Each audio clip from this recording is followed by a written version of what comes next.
just like you like it. He's corrupt, he's inexperienced, and he lies. Broadcasting from a broom closet in the Arizona Lotus Studios, it's Beef Vegan Presents.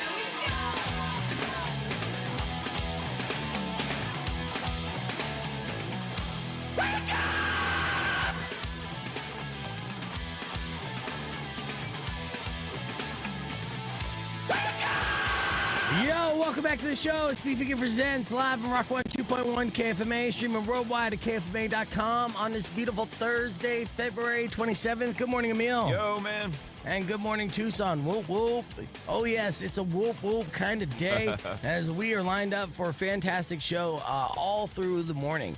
Loaded up with tickets to give away. We've got guests stopping in. We're going to be talking up the Ren Faire in the 8 o'clock hour with a couple performers from this year's Ren Faire. Of course, it's in full swing, so don't forget about that. I have yet been able to give away tickets for the Ren Faire on this show. I will talk to Summer. We'll try to make it happen. But I know that Reezer and Robin has had tickets to give away for the Ren Faire. Cool. It's always a big deal. So we're excited about that. And then yesterday I announced on social media that it is confirmed at 9 o'clock, the icon, the living legend, one half of the iconic duo ICP Violent J will be our guest in the podcast broadcast. So very excited about that. Ahead of course, JCW Lunacy at the Club Encore on March 7th. So not this Friday, but next Friday. So not only is he coming to town to perform, but he's bringing his independent wrestling promotion, one that's been one of the longest running independent wrestling promotions in the country, to Tucson. And it's going to be a night of interaction, of fun, and entertainment like you don't see on a regular basis. So No. I'm excited about it. Are you a pro wrestling fan? Yeah, I have no problem with it. I don't follow it. Like, I don't really get into the lives of the people, but I do like watching. It is pretty fun. I like it's just watching people beat each other up, you know? Yes. Let's walk it all the way back to the beginning of that sentence where you said, yeah, I had no problem with it. I got no, well, because there's a lot of people that are like, oh, well, it's fake or it's just too theatrical for them and stuff. I have no problem with any of that stuff. If you watch TV, it's no different. It's still about the entertainment value, and it is entertaining. Absolutely. No, it's definitely like, a live Shakespeare, but with stunts, if you want. Yes, it is. That's a good way. Yes. So just like if you saw Shakespeare in the park, you're just like, that's not Hamlet. You could do that. How dare them. Yeah. But yeah, at Club Encore is sure to be a party. And it's interesting with Insane Clown Posse because, this year and the theme of the conversation I'm going to have with Violent J is respect and how I feel like they're finally getting respect. As ICP was largely looked at and criticized for many years. For a long time. Yes, absolutely. They were the butt of many jokes. And then this year, something weird has happened here. It's the nostalgia factor. And they turned a corner, and all of a sudden, they went from the butt of jokes to being respectable. And I'll give you the example as to why I believe they're being respected now, because this year they're announced on many major festivals, not just the Gathering of the Juggalos, right? Yeah. They were just announced the other day on the Larger Than Life Music Festival. That's massive. I'm talking. Shake it up a little bit. I think Metallica's on that. I mean, all the major heavy hitters are on that, and ICP prominently in the middle of that. And they also announced on Bonnaroo. Yeah, effing Roo, dude. That's the one that I'm still kind of tripping out about. Good for them. It's a long laundry list. I'm just going off the top of my head. I'll pull it up. But yeah, they continue to be announced for these massive mainstream cool kid festivals and on the main stage and very prominent feature. And I'm like, good for you. They broke on through to the other side. Yes. And that containment zone is now uncontained, and they're out there just doing it. Yeah, eventually, the worlds will all turn into juggalos. They were ahead of their time. So, all right, so we have Violent J to look forward to a little bit later. Mari's going to be in studio. We still have tickets to give away for Pantera. That's happening around 7:30 this morning.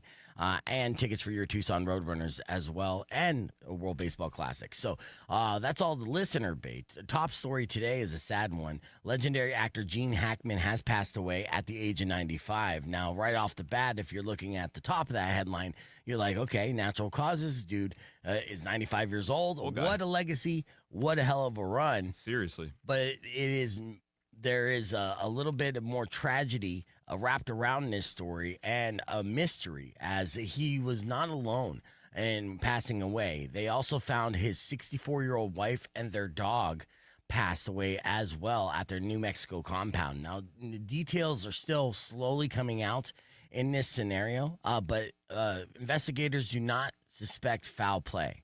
All right, but no cause of death. There was one comment or several comments I saw on the internet as sleuths kind of pointed out that it could have possibly been carbon monoxide. Silent killer, man. That's a scary thing. That's the thing that honestly keeps me up at night, and I'm like checking my monoxide detector. Yeah, I have one of those too as well. I just got one put into my condo not too long ago, but I'm like, I have nothing gas here, but except for me when I have too many beans. But it's good to have anyways. It is a silent killer. You can't smell it. And of course, I don't know. We're speculating. And honestly, I'm kind of hoping that would be best case scenario. That'd be the least tragic of a very sad story. Right. But again, Gene Hackman, legendary. And you know what's great about if you want to take a silver lining for something like an actor like Gene Hackman passing away, is that the people keep talking about the old films that he was in, and like Mississippi Burning and French Connection, all these like Great classic, movies, great cinema, right? That you kind of forget because we're in such in like the Netflix era and just banging out for a buck and burn and turn. But there was great art being made for many decades, and Gene Hackman was a part of it, man. Yes, and a lot of times the lead or maybe a pivotal character in that made a movie iconic. So many films that Gene Hackman was just a breakthrough star in. So we'll break down some of the favorite Gene Hackman films a little bit later in honor of the legacy of Gene Hackman. And like I said, it's still a mystery. As the details come out, we'll let you know. But it makes me want to kind of go through and watch some of these films. Some of these films I've never seen before. Yeah, I mean, this is a great time. Cinema is and we have like decades and decades of wonderful cinema, and some of my favorite movies actually have him in it. So it's a good time to kind of go back and check them out. Hell yeah. So, all right. But as we continue, like I said, we have so much to get to, including your morning on after music from Jelly Roll. Let's kick things off with Foo Fighters. It's going to be a great show. Be ready to call 600 KFMA because soon I'll give you your first opportunity to win. What are you going to win? Well, stick around and find out. All that more is in store for you. So stick around. It's Rock 102.1. You know the name of the show. Let's go. All right, and we are back here live. Yes, RIP to legend Gene Hackman. Welcome back in studio. Good friend of the show's Scoot over here, Blake. And, all right, so yeah, get close to Mari. That's what we have her there for. You know, it's definitely. We got Blake Eager, World Baseball Classic, of course, starting this Sunday. 2 games happening this Sunday. In fact, actually, Rico is going to be on Tuesday next week and not Monday because he's going to the Brazil game. Those Brazilian girls, like he was not messing around. He is going to the 8 p.m. Brazil game at Kino Stadium. I'll be going for the daytime game. What time is the daytime game on 11 a.m. Does it kick off with like festivities? Like, what are you going to do? Oh, actually, this is a good question for on air. So let's reset the table. Okay. Rock 102.1 KFMA. I guess the phrase of the day is reset the table, right? I've been saying that nonstop because we have all these great guests popping in and out. And welcoming back to the show, he is the reason why we have a World Baseball Classic, really the proponent doing all the dirty work behind the scenes. Blake Eager is joining us. Good morning, Blake. Good morning, guys. Thanks for having me again. This is amazing that I get to go on twice. It's a dream come true. It's a big deal. We're usually a one and done. Yeah. I said there's no chance. And you saw me in the hall and you're like, you look sad. Come on today. Exactly. Let's have a good time. And I know that you were talking with Justice Spears, but we really are excited that professional baseball is coming back here to the old Pueblo. And it kicks off this Sunday. And we've been giving out tickets all week long. I actually have a pair that I'll give away here in a little bit. But I was just asking you, of course, I'll be at the Sunday afternoon game. It starts at 11 a.m. And for me, this is my spring training experience without having to drive up to Phoenix to go spring training, right? So to be able to watch a daytime game with my sunglasses on, catching a tan, cold drink in hand, enjoying some good baseball. But it is kicking off this tournament, right? So is there a bunch of different festivities to kind of get things going, like ceremony type stuff? Yeah, so Sunday, 11 a.m. is going to be kind of a soft opening ceremonies. Okay. The 6 p.m. game is going to be fireworks. And so we'll do a little bit more of the opening ceremonies there with the fireworks. Yeah. Tuesday, 11 a.m. is going to be Kids in the Park. So we've got about 2,500 kids coming out to that. That 6 p.m. game is going to be a youth sports night. Okay. So we're going to honor Coach Jerry Stitt. And then actually, we're going to honor Jerry Stitt 6 p.m. Sunday. We're going to honor Bill Leith from Keno Baseball, who has been running our youth organization for the last 15 years. Like, without him, we don't have baseball in Tucson. So very happy about that. Huge, yeah. And then same thing on 11 a.m. on Tuesday, we're going to have the Kids in the Park Day. So that's going to be, I think, 3,000 kids that day. And then the 6 p.m. game is going to be Military Appreciation Night with a flyover. And I think the flyover is going to be a C-130, so it's going to be a big boy. Yeah. I never see a C-130 do a flyover, so we're kind of excited about But that. it makes sense that we get the good flyovers because, we We're have right the next door, airface. right? Yeah. One of the And then largest ones in the country. The Thursday 6 p.m. game, which everybody will love, is we can't call it Thirsty Thursdays, but we'll call it College Night. But it's $5 24-ounce Modelo's and $1 hot dogs. Yeah. Now, and with the Thursday night, too, that's like the championship round, right? Yeah, that's we'll call it semi-championship. That's a team that gets to move on. So one team that goes through those 6 games through the round robin, whoever comes out on top of that moves on. Yeah. And then Thursday night, it's leave it on the line. So they had the tournament in Chinese Taipei, and Chinese Taipei had to play Spain, and Spain had beat them, I think, by 8. I think they beat them by 8 runs. The first time they played, and Chinese Taipei came back and beat them to move on to the World Baseball Classic in their home country. Right, yeah. And the World Baseball Classic, just to remind you guys, it's kind of like the World Cup of baseball.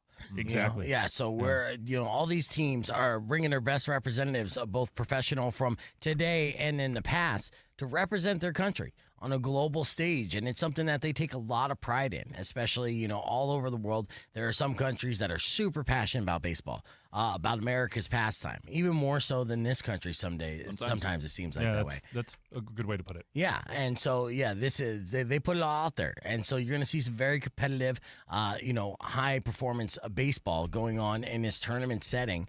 And they want to go, and championship game is also a cheap beer night, like you're talking like good times. So yes, we're talking with Blake here all about that. I'm going to give away a pair of tickets for the World Baseball Classic after we play some music from Falling in Reverse. Or you could join the conversation on our podcast broadcast, youtube.com/beefvegan. Clear. All right, yeah, so we'll give that opportunity there. We're still on here.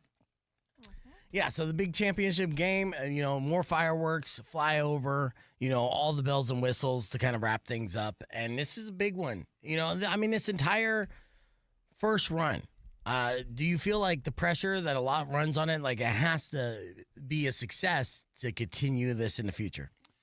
Yeah, there's a lot of pressure, and I'm just brutally honest about things, right? Yeah. So, I know this is important for the community, and it's important for what's going to move forward, right? So if we can show success with this, there's a couple of different projects that we're currently working on, and there's a couple of different ownership groups that we're working with that are viewing Tucson as a potential either relocation. Actually, both of them are relocated teams to bring to Tucson for anchor tenants. So there's a potential for us to go through this, and if we're successful, to have year-round professional baseball, not just summer league baseball. And so that's the biggest hint I can drop. Year-round baseball, with 2026 having implications of bringing back spring training in some manner as well. Yeah. So a lot rides on this. So show out. We. And of course, I'm not talking to anyone that's watching the stream because they're all supporters and they get it, right? But like online, with like trolls are just like, oh, how come it's always going to Phoenix? Always going to Phoenix. And we're like, we're actually doing something here in Tucson, and then you don't show up. And it's like, well, guess what? They're not coming back, right? That's the same thing with concerts and events like this. And so it's like, if you really want something as a community, you kind of have to band together, show out and say, yeah, we want this to succeed here, and we want this to be a part of our entertainment in our community.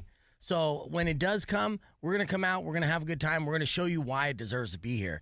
And that's the difficult part is, getting everybody that excited and then jump on and not just feel like it's a given, because nothing's a given. You have to show the bottom line. It's like, is it going to be beneficial in the long run to these organizations to bring their product here? Right? And that's what it is. You hit the nail on the head. We do it in all aspects. You're talking about music, you're talking about film, you're talking about professional sports. We lost almost all of that, right? And so now as a cohesive, and we talked about this off air, as a cohesive, we all need to work on it together. And we've got a lot of positive people that I've never seen before in places that they're at. Like for instance, the World Baseball Classic. I mean, you have Visit Tucson, you have Pima County, Keno Sports Complex, Snoop Dogg Arizona Bowl, Mexican Baseball Fiesta, us. We're all Ray Flores, Ollie Forehand. All these guys are at the table going, okay, we're going to give up ourselves for the betterment of our community because we know long term this can change our culture for not only us but our kids and the people coming up. So yeah, and we need to do that in all aspects. Yep, exactly. So we're back on the air. It's Rock 102.1 KFMA. That's Blake Eager.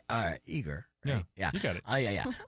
Talking about the importance of, when these events come to town, coming out as a community and showing these organizations why, this is a great place to hold their events because we are, we're hungry for these type of events. We want that type of entertainment, that kind of culture in our city. And there's a lot of people behind the scene, a lot of movers and shakers that are working very hard to help make that happen for us so we don't have to make that hour-and-a-half drive up north, because obviously they're hogging all the good stuff. But they have all the houses too, and that's what it is. I mean, with the Keno Stadium, that's, obviously set for professional baseball and has the right size and, capacity. How many fields do we have in town that are still up for, like if we had several teams, how many fields do we have? I mean, High Corbett's got U of A baseball. We want them to keep that anchor tenant, right? Yeah. That's great. That's great for U of A. It's great for the community. It keeps that High Corbett. That's a perfect location for college baseball. Definitely. Yeah. Yeah. Keno's the only one. Okay. Yeah. And they've put so much time and effort and money into the field to bring it up. It's the first time they resodded the field. So they took up the old field, got it out, and put a new field. This is a brand new field. First time since 1998 they've done it. Wow. That's crazy. You've got a Daktronics video board. The things they've done on site. They've refurbished all the dugouts. Like, they've done an amazing job. Like, It's tip-top shape. I would put it up there with the top stadiums in Phoenix right now for the Cactus League. Oh, yeah. Okay, yeah. So does it have, what is it, like lawn bleachers? The berm? Yeah, long you've bleachers? got berm in the outfield, you've got the Okay, bleachers, and then you've got actual reserve seating. So say I come out for the daytime game, and again, I'm just bougie, loungy, right? One of these, I'm basically like a Scottsdale chick. Yeah. Do I bring like a blanket that I can set out there and then set up my little camp? Yeah. Yeah, and make sure and hope I don't spill my beverage if a ball comes flying my way. I mean, I'll pay attention to the game too. It's funny, though. I mean, I do kind of picture like that because obviously there's baseball fanatics that are going to be there to watch the game. Yeah. But I also saw how spring training exploded in Phoenix as not necessarily because of the love of the game, but because of the environment that it created, and which is still fine. It adds a level of excitement that these players now really love doing spring training because it's a show in its own, and just the people watching. And hell, I mean, a lot of them end up finding their wives in the crowd, It's definitely happened. Let me tell you how much of a dirtbag I was for a second. There was a good 5 years, in my 20s that during spring training, the key move was to say that you were a pitcher and just name a team. Right? And so you go that angle. Oh, yeah. You did that. Oh, my God. You said you were a pitcher. Oh, I was a pitcher. Because he was a pitcher. Team? And then no disrespect, because Blake was actually a pitcher in Major League Baseball.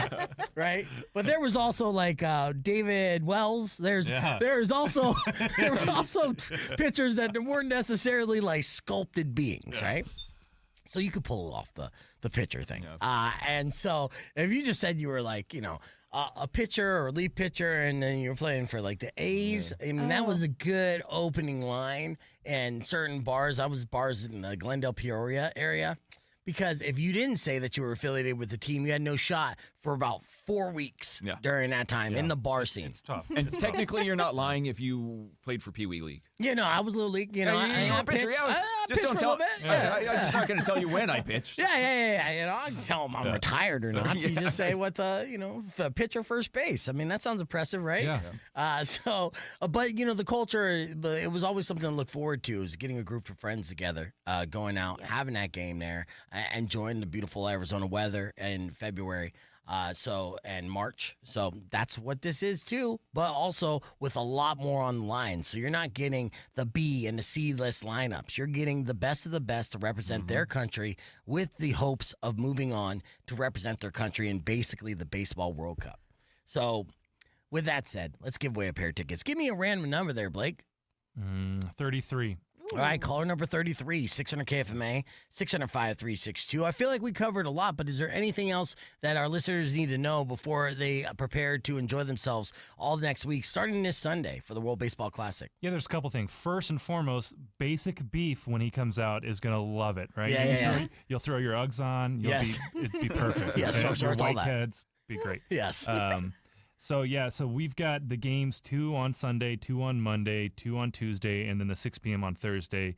For tickets, you can go to worldbaseballclassic.com. You can go to Southern Arizona Sports Tourism and Film Authority. That's SASTFA.com.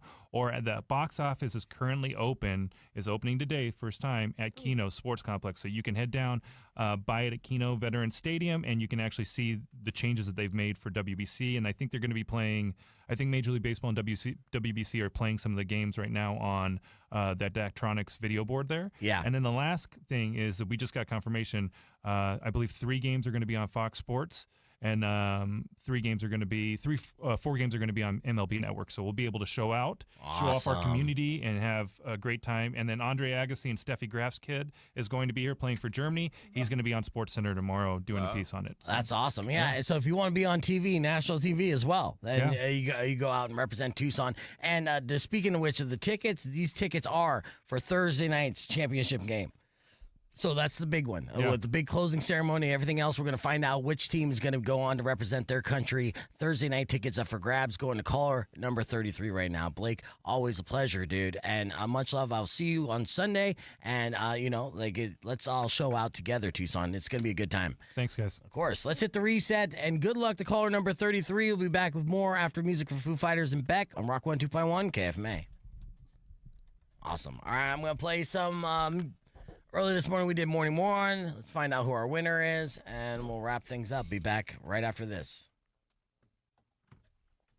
Awesome. So we'll just answer this. What can go wrong? Rock 102.1, who's this? What's up, BP? Donovan. All right, well, perfect timing, but also terrible timing. Stand by, okay? Okay. All right, it's good to hear. That's Donovan, everybody. I love that dude. All right, it's now 6:16 and time for your Morning More On. Let's do this. Okay, today's Morning Moron is an OnlyFans model. Okay. Now, there's several different tiers of OnlyFans models that you can do, okay? You got the celebrity OnlyFans model that shows tasteful nudes, right?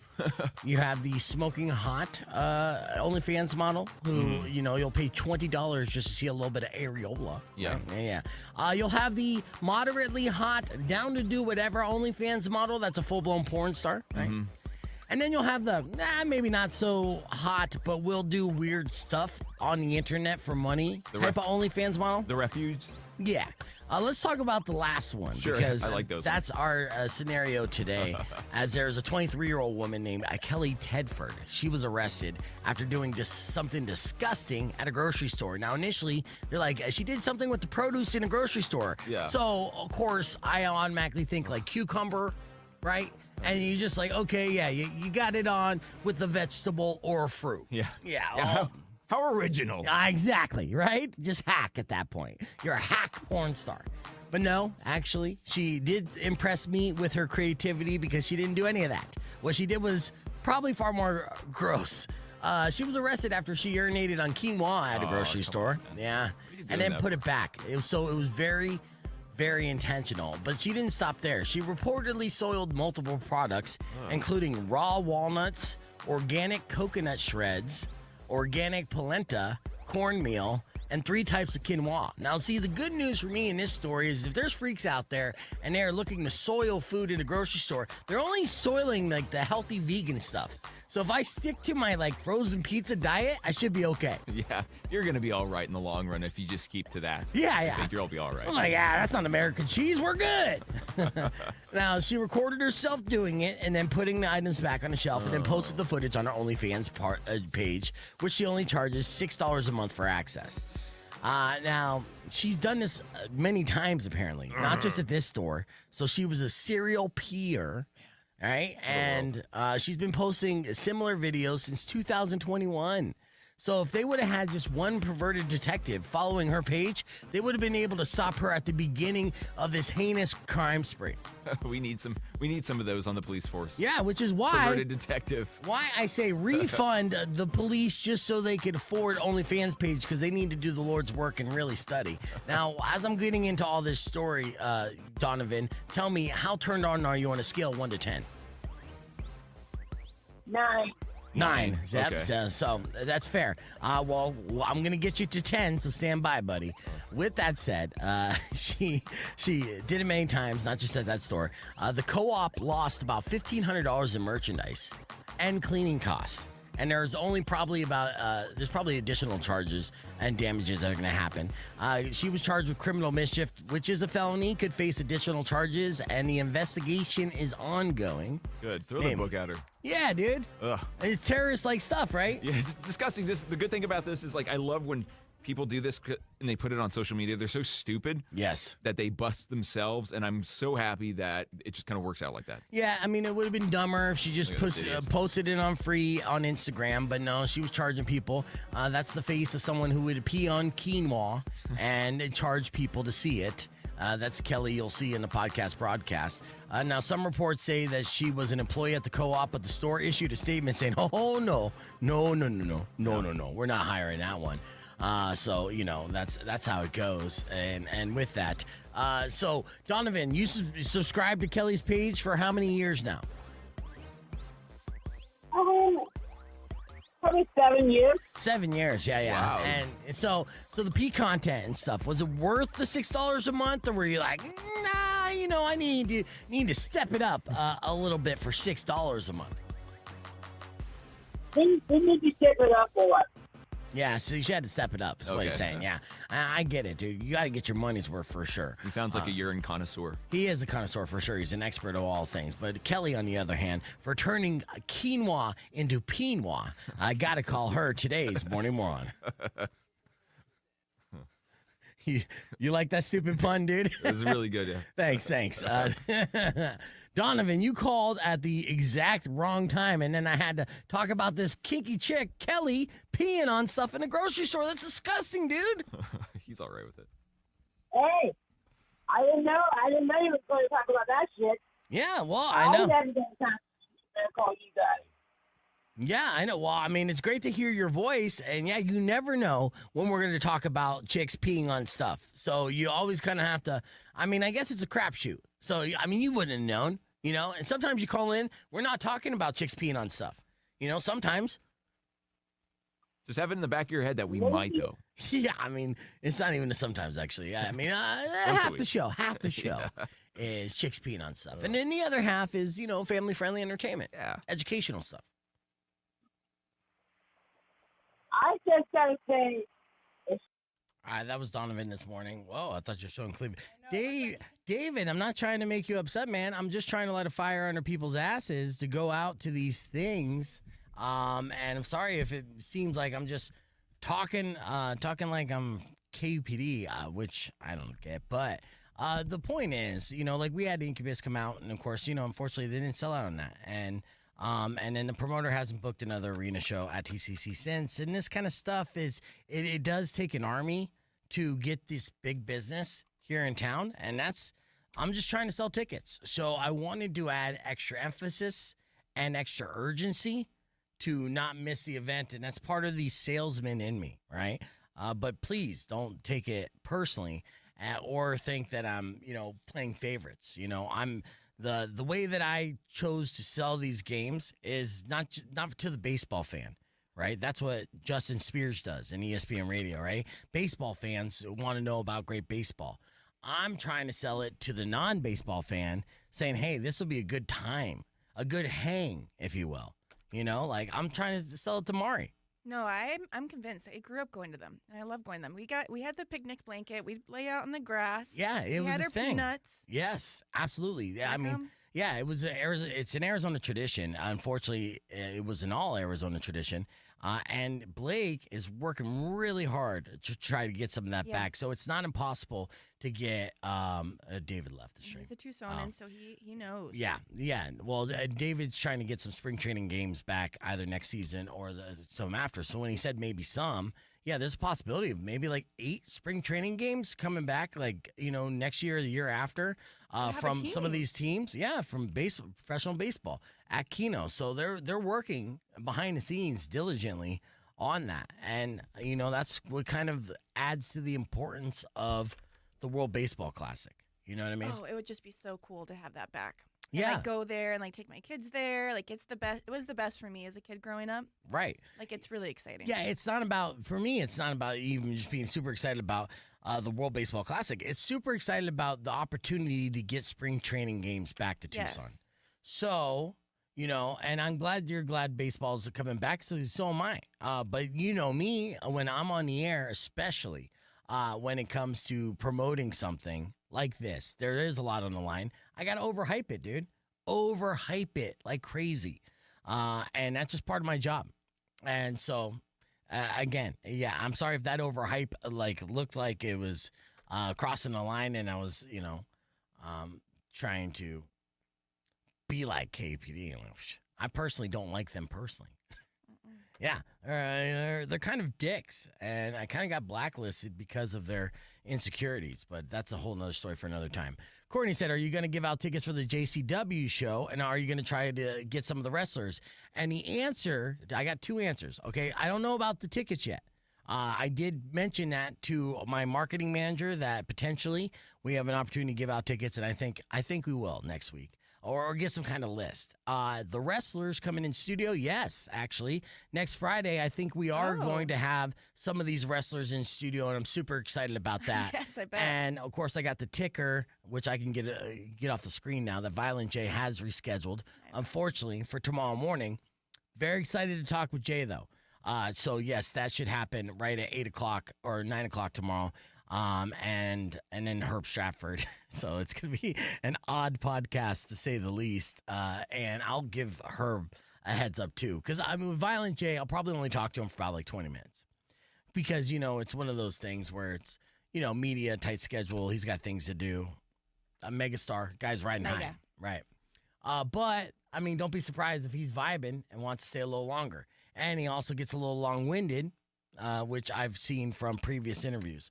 I will say this is probably going to be one of the best interviews he's had in a while. I've seen a couple of interviews where I'm like, nah, that wasn't good at all. My buddy Bootleg Kev, put his foot in his mouth in an interview. I shared this with Rico when this happened 6 months ago, where he talked about juggalos being white trash. And Violent J was like, the fuck this guy just say? Right? And looking at his handler and Iman. And then awkwardly, Kev was like, no, I'm white trash too. It's like, no, you were just shitting on the juggalos and you were kind of being an elitist hip hop. I know. And it was funny for me because it was so cringe. So I watched that and I was like, yeah, fucked up. I'll show you how it's done, son. I'll show you how it's done. Even though Bootleg Kev right now is a national personality and doing really well. And honestly, we kind of started around the same time, but he started as an intern through Power 98.3 in Phoenix. And I've kind of followed his career. He's done everything right. So I got no hate towards him. And he's all in on hip hop, and that's good for him. And he's being accepted amongst the industry and the community. But at the same time, I'll laugh if somebody, sticks a foot in his mouth and tries to be. It's no matter what level we get to of coolness, you could always fuck up. And yeah. So I just did it with David. Oh, I do it all the time. When? Just when I ask personal questions that are actually kind of hard. There's no personal question you could ask me that would be too personal. Right. Yeah. So carte blanche, whatever you want to know, whenever you want to know it, I got you. Rock 102.1 KFMA. Welcome back to Beef Vegan Presents. Live Mari and I hanging out here on the podcast broadcast. Now, you heard the sad news that Gene Hackman passed away this morning, right? Right. Yeah. R.I.P. So, Yeah. And the recent headlines say mystery deepens as sheriff reveals bizarre way bodies of Star, his wife, and their dog were found. Oh. Yes. They were all found. Yes, so that's the thing. Gene Hackman passed away at the age of 93, which if you read the headline right off the bat, you're like, what a great run. Rest in peace, Gene Hackman, 93 years old. Yeah, you assume died of natural causes. But his wife was 64 years old. Oh, and, of course, his dog was maybe 7. So far too young and mysterious to be passed away in Santa Fe, New Mexico. So as that story is developing, I'm going to, get a little more details before I share that. Now, initially, our assumption is, now there's a couple things, right? Initially, people think worst case tragedy, some like Shakespearean, or what, are you looking up on your phone? Yes. Follow me before we get to the details. I'm so sorry, there. but this is fascinating. Yeah, well, I want to focus on the positive first, but of course, people think suicide pact is one theory thrown out there. One that I feel like is probably the possibility, and I'm hoping is and it's sad to say hoping, but carbon monoxide poisoning. Well, that's what they're in separate rooms. They weren't even in the same room. Okay, so before because we're not reading we're not the Frank show. We're not going to just read things verbatim. I want to read it while we take a break, and we'll get back with the updated details. But here's the positive thing. Gene Hackman had a legendary career and had some of the best movies that was ever made. So if you were thinking to memorialize Gene Hackman's life and career by binge watching some movies, I got some of the best movies that Gene Hackman made and ranked based off critical review, box office success. Let's start off with Crimson Tide, released in 1995. He was Captain Frank Ramsey in that. It's a high-stakes military thriller featuring intense verbal showdowns between Hackman and Denzel Washington, and it was a huge box office hit. In fact, actually, Crimson Tide at that time, I think it was based off of the book. It's definitely based off of a book and a running series, but it was Gene Hackman and Denzel Washington going tit for tat in acting, both peak performances. So that's one to check out. Obviously, Hoosiers. You got to love that tale of Coach Norman Dale. And it's considered widely one of the greatest sports films ever, inspiring and well-loved. And his performance as a troubled but determined coach is one of his most beloved roles. All right, there's some deeper tracks, some older ones, but let's say Mississippi Burning is one that's going to be at the top of my list. There he plays FBI agent Rupert Anderson, and it's a powerful historical drama about the civil rights era, and Hackman actually earned an Oscar nomination for Best Actor in this 1988 classic. Now, have you seen any of these? No. Exactly. So the thing is, there's so many fluff and popcorn films out there, Marvel films, that you forget there's great cinematic storytelling. I know. And that's what Gene Hackman specialized in. And he was in, when you look at it, some of these timeless roles. Like I watched a clip of Mississippi Burning this morning where I'm like, I would watch that today in a movie theater because it just had that kind of power. So the Mississippi Burning is definitely on the list. He was also in one of the original tellings of Bonnie and Clyde, released in 1967. So if you want to look at a young Gene Hackman, this, of course, is a revolutionary crime film that introduced modern cinema to the tale of Bonnie and Clyde, and it was a massive box office hit that, yet again, earned him an Oscar nomination, his first, actually. So of course, you could always watch the first Superman, where he's Lex Luthor.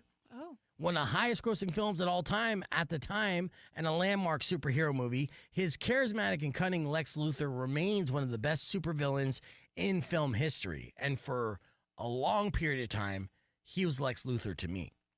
Yeah, so you got to watch that old school Superman. So here are the top 3 movies that you need to watch of Gene Hackman if you want to celebrate his life. We'll start off with The Royal Tenenbaums. Okay. Came out in 2001.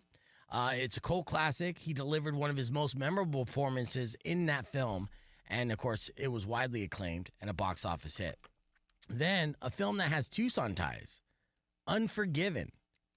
Yeah, 1992. This was such a great Western, and it cleaned up at the Oscars. It won 4 Academy Awards, including Best Picture and Best Supporting Actor for Gene Hackman. And it's a dark revisionist Western directed by Clint Eastwood. Oh. Yes. So watch Unforgiven. Watch it. Tonight.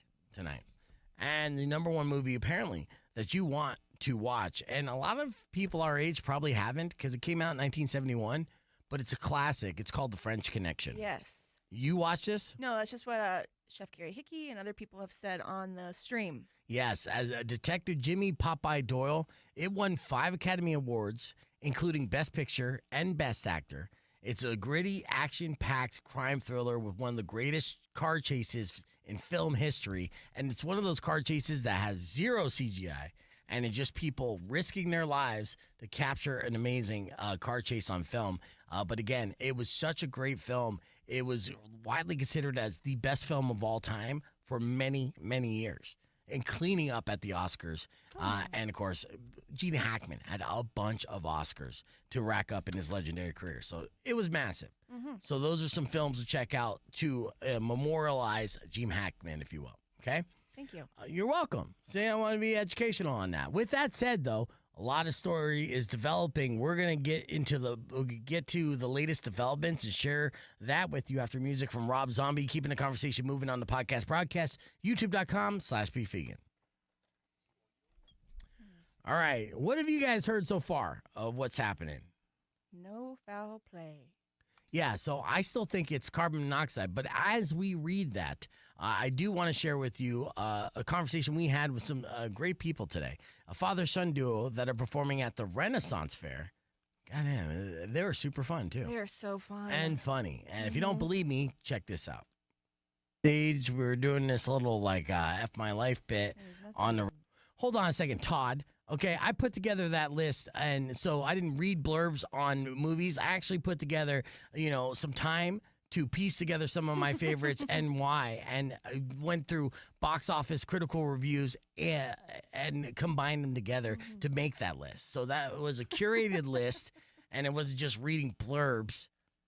Okay, with that said, here's the interview with the Ren Faire. And had to bang that out and reset the table, so to speak. But welcome no back. problem. No problem. Yeah. I'm assuming you Now- can hear me fine, and all the levels are good. And Yeah, it looks. Yeah. Now, where are you at exactly? Are you up at the Ren Faire compound? No. I am up in Flagstaff, Arizona, and my son that I think is also joining us at some point in time. There may be a second person coming in that will look a lot like me. He's in Tempe. So we're local to Arizona, and we travel out on the weekends and go play and hang out and have a blast with people, and then go back to our Clark Kent secret lives. I love that. I lived in Flagstaff for a period of time as well. So that's awesome. So Arizona native then, huh? Yeah. Native in as much as Arizona natives are native. Really grew up in upstate New York, but been in Arizona for 18 years. Nice. And how long have you been a performer for the Ren Faire? We've been performing there for 13 years. Nice. So now, and again, my son coming on, he'll be 26. So imagine doing something with either your parents, or if you have kids, from when they were 13 until they're grown ass adults at 26. It's pretty magical. He started out shorter than me, couldn't grow a beard. Now he's taller than me, funnier than me, and has a way better beard. So it's You gave him all the advantages ever. I mean, you made him, just lifting him up. Just lifting him up. Yeah. Generational talent, getting all the tricks of the trade, surrounding him with, the Ren Faire culture from a really young age when he's just a sponge for it. So that's how it continues to grow and become I want to tell you boys. Now, that's 8 weeks of a run of Ren Faire, in Arizona. You guys travel outside the state as well, and then you participate. We do not. We happen to be exclusive to the Arizona Ren Faire, so we do our run here, and then we pack everything up and kick the dust off of it, and then come back in 10 months.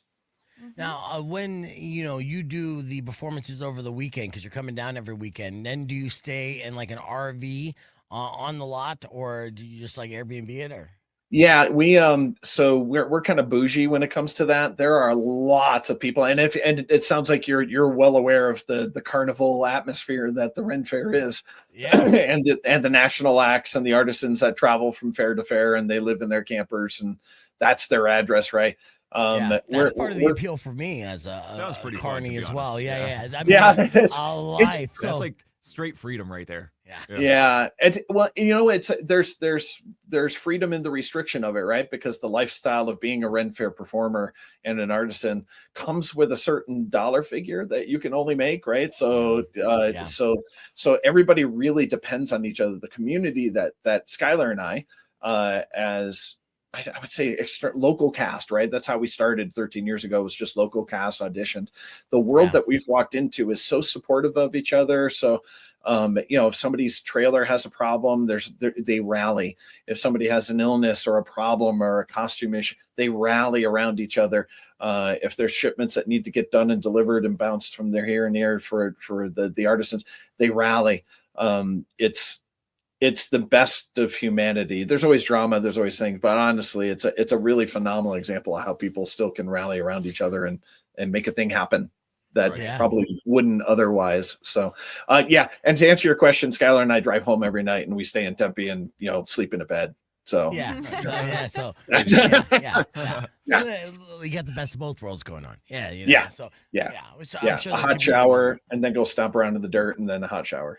I mean, how dusty and dirty do you feel after, and we're not even on the air right now, but after a long shift, because you're out there and your act is are you on stage or you're intermixing kind of like a street performer during this Ren Faire? Yeah, for us it's still a little bit of both. We started off straight street, right? So every Ren Faire has local cast that they audition to come be the backdrop in the streets. So when you're walking in the lanes around from store to store, stage to stage, there's pretty people, there's stupid people, there's silly people, fun people, beautiful people. And so that's what the local cast is. That's where we started. We started in the lanes, playing with people one-off as we ran into them. We eventually congealed all our things into a stage show, which they've been graciously granted us 3 stage times over the course of the fair day. So we sing songs and tell stories with the help of people from stage. So so we're both. We wander from stage to stage that we've been assigned to, but we will stop and play with anybody that will want to play with us in the streets. So that's awesome. We're neck deep in dust, man. Yeah, and then you're from open to close, right? So you're those are long, 12-hour days for you? What? When it's all said and done, it's 11, 12-hour days between cast call at 9, the opening canon at 10, all the way to the end of the day at 6 when closing canon happens, and then we tend to perform beyond canon up by the exit. We play Hangman as well with the patrons. So not during the day. We are heralds of my bum, and we have this protracted butt joke that we tell with fans and patrons and stuff all day. And then at the end of it, we play Hangman with folks at full size gallows and a real doll, and keep track. And that's when we just make fun of people. We just have so much fun, making them suffer, play our game, guess the words, but they never lose because we make sure that they get clues and we work through that. So we're there till 6:30. So we're a solid 11, 12-hour days. Nice. Playing on site. And this is Skylar. Son. Yes. Hey, sorry, is this old man bothering you? I didn't know. And he was complimenting your beard and everything before you joined us. So, it's right away. It's in our written contract. That's how this works. And then when we get on the air and we're gonna be talking, we'll be going full screen here. So right now we're recording this. We're gonna play this back in our podcast broadcast. So Skylar's your name. Is there a stage name that I pronounce you guys? Because as the act, you go by my bum, right? Yeah, so we're Niblik and Mashie, heralds of my bum. Niblik and Mashie, heralds of my bum. And 50 points to Gryffindor if you can tell me what Niblik and Mashie are. Yeah. Emil? Niblik and Mashie? Oh, man. I'm going to say something maybe from Holy Grail, Monty Python, Holy Grail. See, you're thinking the right way. You're thinking the right way. Only I think 8 or 9 people over 13 years have correctly called us out on those names. I didn't tell you this on Sunday after our singing show. One of the people, don't worry. Yeah, he came right over. He's like, yeah, you guys are this, right? He came right up to me on the stage, and I was like, you got to go tell my dad. That's it. So they are Niblik and Mashie are Scottish names of golf clubs. Oh, okay. Yeah. Are you guys good golfers too? No. Give me, we do this. We did this because I couldn't do sports. So Get into the Ren Faire for you. Yeah. Let's teach you some song and dance here. Yeah, And that's started great. out as a punishment. 13 years later, we started to like it. It's basically Stockholm syndrome. That's it. Yeah, you know what though, and I love the duo of the father-son and being able to hang out and perform together. It's got to be such an incredible bond, and something to look forward to each and every year. Plus, also make some money in the process and be a part of this world, because it is such a beautiful like fantasy world at the same time. Yeah. Did you guys watch that documentary? It's a quasi documentary on HBO Max. About the Ren Faire in, where is the state? It's one of the largest in the world. Yeah, Texas, I made it about halfway through. And then you're like, not too much Tiger King stuff for me. A little too dark. Yeah, that's kind of The real world Ren Faire situations are not like that. Especially the one out in Arizona, and it was obviously blown up to be TV show style, and things are exaggerated as they always are, right? But the Renaissance Festival is such a collective of calm, wonderful humans that just want to play together.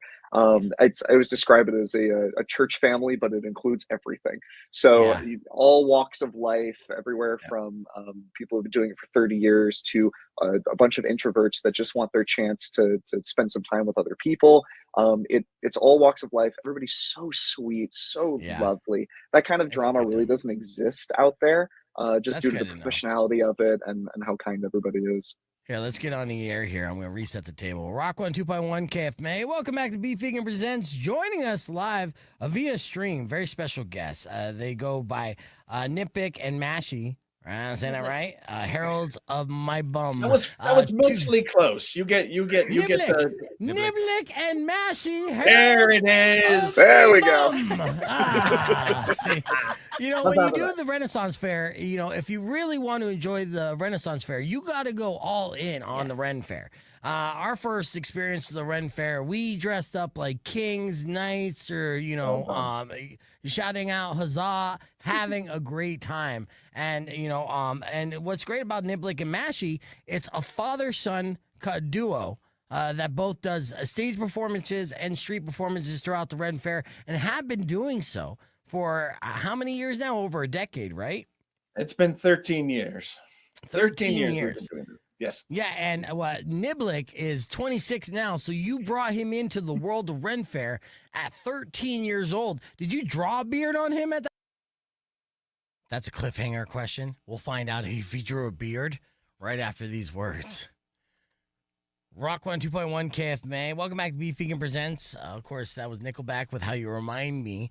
There's stories developing. Of course, follow up on Gene Hackman. Our initial assumption might be the correct one, is more and more people, including Gene Hackman's own daughter, assume and suspect that carbon monoxide may be the culprit here.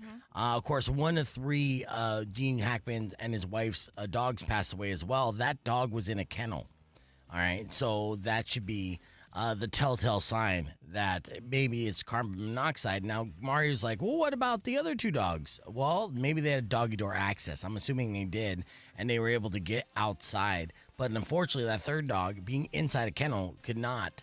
And another thing that would lead to its carbon monoxide is that they had a welfare check about a day. So it wasn't that they were MIA for several days.